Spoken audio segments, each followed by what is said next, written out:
Recently I played Dominant Species by GMT and I really enjoyed that game. So that made me curious to try the smaller brother of that game, Dominant Species, the card game. Which is not exactly the card version of the game. In a way it is, but I'm just saying it doesn't have the same feel. It is not something very similar achieved through cards. It is pretty much its own card game with a similar theme, same graphics, and some concepts in common, but the feel of the game is entirely different. It's really not something similar achieved through different components and slightly different mechanics. 2 to 6 players, level of complexity very low. This is a game that you can definitely play with casual gamers and even with non-gamers. At the same time, I also played it with pretty hardcore gamers and we still enjoyed it. So it is a game that you can play with a vast range of different types of gamers and non-gamers. The idea thematically is similar to what you have in Dominant Species. Players will control classes of animals that are fighting to achieve dominance in several types of territory. The big difference though is that here you do not have a class per player, but each player will control a smorgasbord of animals that will come to the player's hand turn after turn. This is for the theme. Let me show the mechanics now and then we can talk about the way in which the game plays and feels. The game includes a small scoring board with a point track around the board, a turn track, and a survival track. I'll explain later what that is. Each player is represented on this board by a cube that goes on the point track and a disc that goes on the survival track. Then you have 2 decks of cards. One is a small deck of biome cards. These cards represent the different environments that the animals controlled by the players will be fighting for. Each card tells you which resources are particularly valuable in that environment and which animals are particularly effective and which animals not as effective in that environment. At the beginning of the game, you shuffle this deck together, you remove 2 cards randomly and no player can know what those cards are. Then you add this card at the bottom of the deck. The C card will always be the last one. And this will give you a deck of 10 biome cards. At the beginning of the first turn, you flip the first card face up so the player can see it, and then each turn you will also know what the next card is going to be for the following turn. At the end of the turn, you remove the biome card. That becomes the active card, and you reveal the next one. So again, so that players can plan a little bit ahead. Then you have a large deck of action cards. These cards are 2 types. One is special actions. Special action cards have a text that tells you what the card does when the card is put in play, and those instructions are pretty much self-explanatory. Some of these cards have that arrow that indicates that the card creates a one-time benefit. Some other cards are ongoing, so like that one, ongoing. They stay on the table and their effect continues until the end of the turn.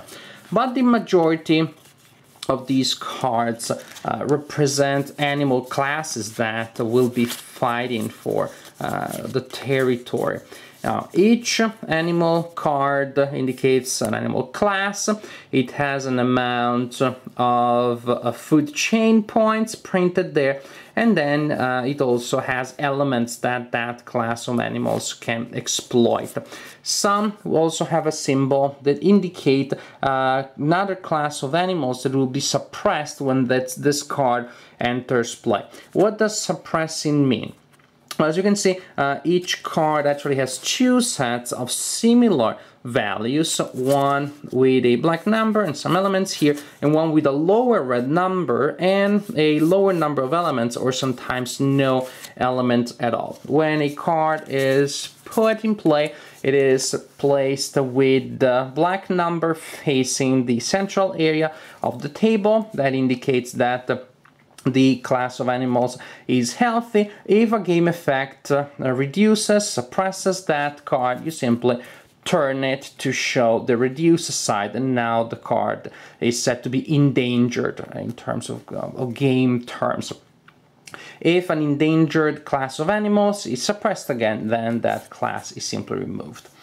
Now, during your turn, you can do one of two things. You can pass, and, well, then you're out of the game for that turn. You cannot come back, you cannot play cards for the remainder of the turn, or you can play a card in front of you, resolving the suppression effects in case the card has any, and resolving, of course, the effect if you're playing a special action card.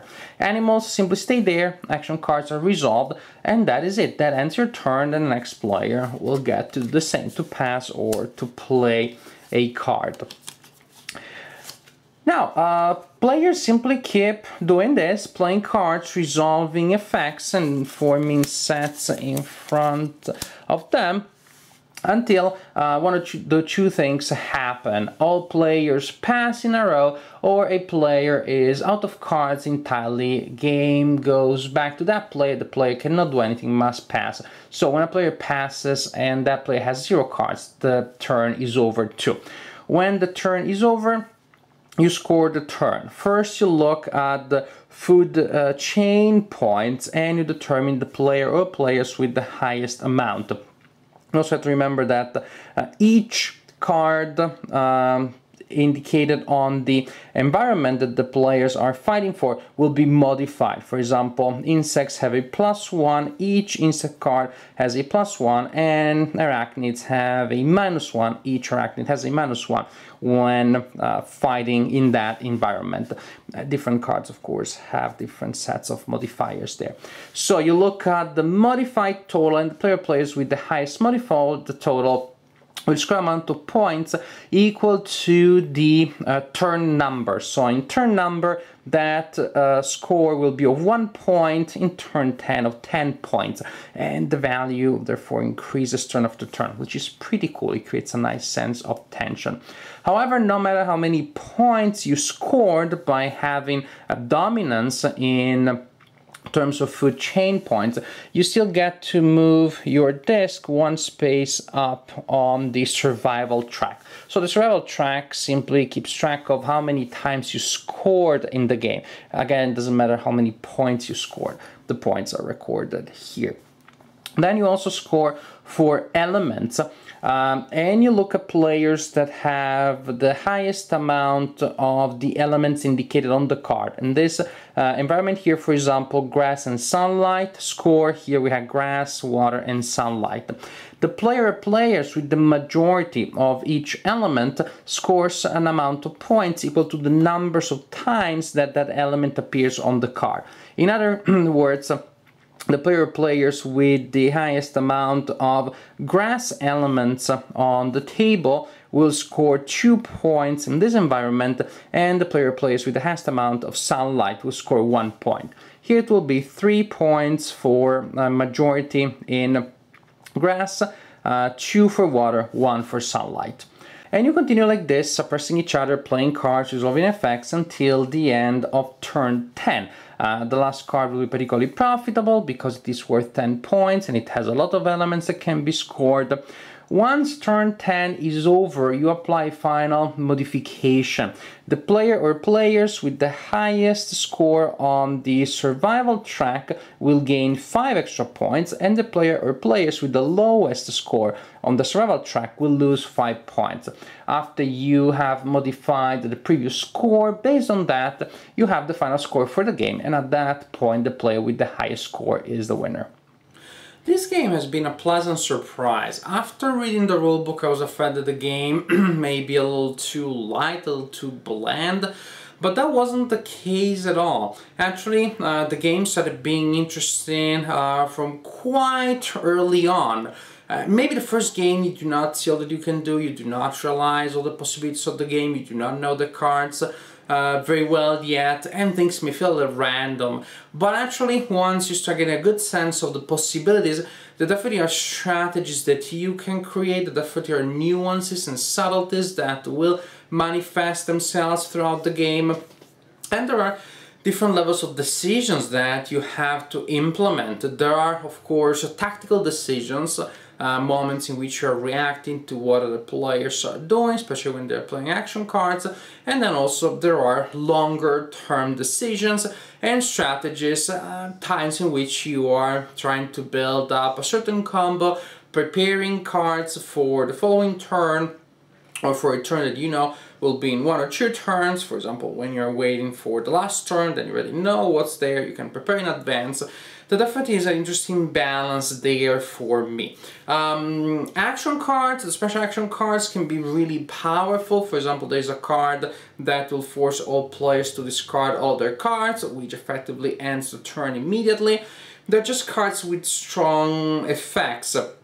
And you need to know what those cards are. You need to be aware of those cards. When you are, then you take those into account. You create your strategy around the possibilities of the players having and playing those cards, and that just becomes part of the experience. It doesn't feel excessively random anymore. If at a certain point I have a very negative result because of a card that somebody else played, then I just made a mistake because I forgot that that card could be in play, or simply I had decided to take a calculated risk and I wasn't lucky, which is very different from things hitting you from all directions without you having any way of dealing with those, preventing or minimizing possible effects. Which is also why actually I recommend, when you teach the game to a new player, that you show the player some of the most powerful special action cards so that the player can be aware. This is a game that can be played with many different players, from non-gamers, casual gamers, to hardcore gamers, and it seems to me that really everybody can find something in it. The fact that the game is so accessible clearly is a plus. You can teach it quickly and get started very quickly, and then serious gamers will start seeing more complex strategies as the game progresses. I like the fact that there is a good level of tension that is increased as the game goes on because of the amount of points that is higher and higher each time that a turn is scored. Just many different things that you have to take into account.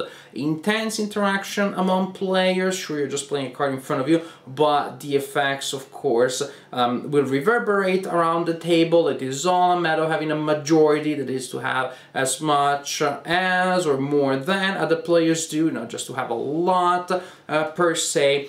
So overall, this is a game that I enjoyed. It surprised me. It is light without being a filler. It is accessible without being dull. It has an interesting theme, but clearly, overall as an experience, it doesn't have much to do with the Dominance Pieces, the board game, and if you try to compare them, then probably you're going to be disappointed in the card game. My recommendation is just to see this card game as its own thing, as its own design that happens to have a similar theme and a similar graphics and similar ideas, but overall see this as a light game that still can have a lot of interesting decisions and moments. And I think that if you get past an unfair comparison between the two games, there are a lot of things that you can find to like in a Dominance Pieces, the card game.